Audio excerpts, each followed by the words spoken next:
Hello friends, आज की video में हम लोग डिटेल में डिस्कस करेंगे एक बहुत ही इंपॉर्टेंट टॉपिक जिसका नाम है चार्टर एक्ट 1813, जिसे ब्रिटिश पार्लियामेंट ने पास किया था ईस्ट इंडिया कंपनी के चार्टर को अगले 20 सालों के रिन्यू करने के लिए।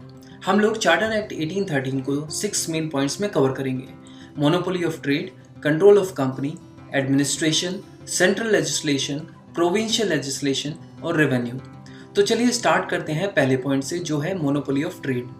तो जैसा कि हम लोगों ने पिछली वीडियोस में डिस्कस किया कि साल 1600 में क्वीन एलिजाबेथ ने इंडिया और दूसरे ईस्टर्न कंट्रीज के साथ ट्रेड करने की मोनोपोली सिर्फ ब्रिटिश ईस्ट इंडिया कंपनी को दी थी, यानी कोई और दूसरी ब्रिटिश कंपनी इन एरियाज में ट्रेड नहीं कर सकती थी। इस ट्रेड मोनोपोली को चार्टर एक्ट ऑफ 1813 ने सिर्फ कुछ ही एरियाज में सीमित कर दिया। अब ब्रिटिश ईस्ट इंडिया कंपनी की मोनोपोली सिर्फ टी ट्रेड और ट्रेड विद चाइना में रह गई।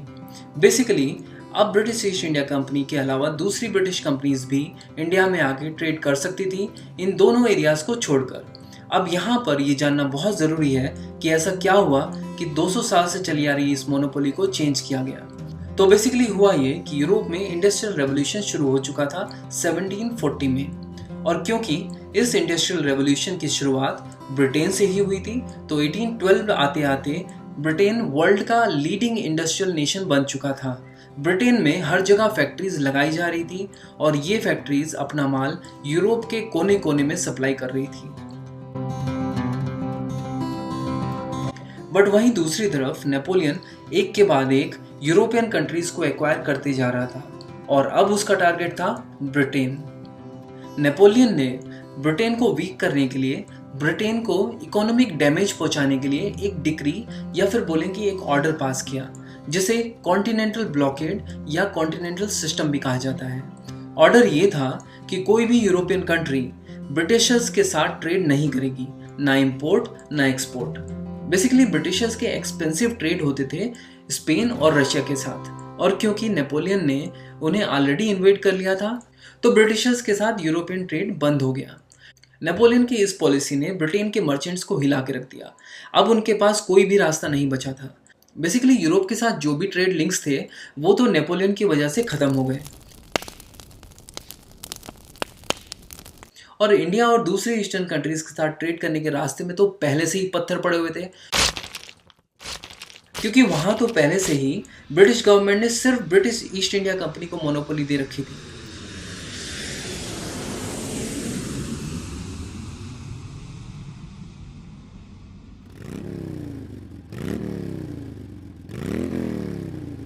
तो ब्रिटिश मर्चेंट्स अपनी रिक्वेस्ट लेकर ब्रिटिश गवर्नमेंट के पास पहुंचे। ब्रिटिश गवर्नमेंट ने उन्हें गौर से देखा, उनकी बात सुनी और फाइनली उन पर तरस आ गया, और इस तरह ब्रिटिश गवर्नमेंट ने ब्रिटिश ईस्ट इंडिया कंपनी की मोनोपोली को चेंज किया। इससे ब्रिटिश मर्चेंट्स भी खुश हो गए। फिर क्या था, रास्ता साफ हो गया और दूसरे ब्रिटिश व्यापारी भी अपनी गाड़ी में सामान भर के निकल पड़े इंडिया की तरफ।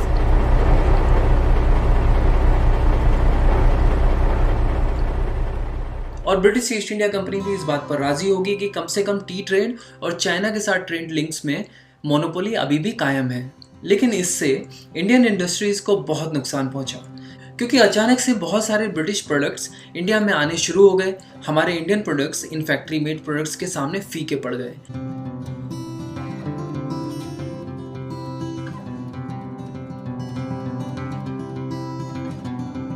Indian products British finish goods के साथ compete नहीं कर पाए, और देखते ही देखते इंडियन इंडस्ट्रीज खत्म हो गई। तो मोनोपोली में क्या क्या चेंजेस हुए ये हमने डिस्कस कर लिया। अब बारी है कंट्रोल ऑफ कंपनी की। कंट्रोल ऑफ कंपनी में अभी भी political power board of control के हाथ में है, और commercial power court of directors के हाथ में है। यानी यहाँ पर कोई भी चेंजेस चार्टर एक्ट 1813 ने नहीं किया। अगर एडमिनिस्ट्रेशन की बात करें तो सब कुछ सेम।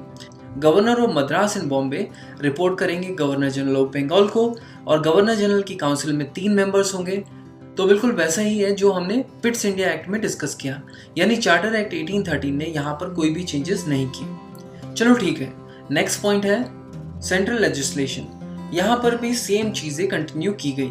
मतलब कोई भी लॉ बनाना हो तो decision governor general in council की मेजॉरिटी वोटिंग से होगा, और अगर 2-2 से टाई हुआ तो गवर्नर जनरल के पास वीटो पावर अभी भी है। इसके अलावा प्रोविंशियल लेजिस्लेशन में भी कोई चेंजेस नहीं हुए, सब कुछ वैसा ही है जो हमने पिट्स इंडिया एक्ट में डिस्कस किया। अब बात आती है रेवेन्यू की, तो यहाँ पर एक बड़ा चेंज देखने को मिला चार्टर एक्ट 1813 के द्वारा। अब तक क्या होता था कि रेवेन्यू चाहे कमर्शियल ट्रेड से जनरेट हो रहा है या दूसरे पॉलिटिकल रीजंस की वजह से, जैसे कि वॉर्स या फिर टैक्स की वसूली से, हर तरह के रेवेन्यू को एक ही जगह पर जोड़ा जाता था, एक ही जगह पर उसकी गिनती की जाती थी। चार्टर एक्ट 1813 में रेवेन्यू को सेपरेट कर दिया, मतलब कमर्शियल ट्रेड से मिलने वाला रेवेन्यू अलग और ब्रिटिश पोजेशन से जो टैक्स कलेक्ट हो रहा था वो अलग। तो बेसिकली यहाँ पर चार्टर एक्ट 1813 ने control of company, Indian administration, central legislation या फिर प्रोविंशियल लेजिस्लेशन में कोई भी चेंजेस नहीं किए, जैसा चल रहा था वैसा ही चलता रहा। इन सब पॉइंट्स के अलावा चार्टर एक्ट ऑफ 1813 ने कुछ और इम्पोर्टेंट चेंजेस भी किए, जैसे अब से ईस्ट इंडिया कंपनी को हर साल 1 लाख रुपए इंडियंस की एजुकेशन पर खर्च करना जरूरी हो गया। इस पैसे से भारत के लोगों के लिए स्कूल्स बनाए गए, अच्छे टीचर्स लाए गए और किताबें दी गई। एक और बड़ा चेंज जो चार्टर एक्ट ऑफ 1813 ने किया वो ये कि कोर्ट्स को ज्यादा पावर दी गई।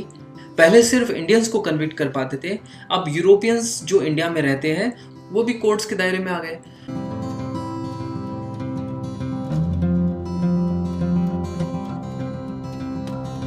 और एक लास्ट पॉइंट, क्रिश्चियन मिशनरीज जो इंडिया में आके अपना धर्म का प्रचार करना चाहते थे, उनको इस चार्टर एक्ट 1813 में अलाउ कर दिया गया। तो हमने चार्टर एक्ट 1813 की पूरी डिटेल्स आप लोगों के साथ शेयर कर दी है। नेक्स्ट वीडियो में डिटेल में डिस्कस करेंगे चार्टर एक्ट ऑफ 1833 को।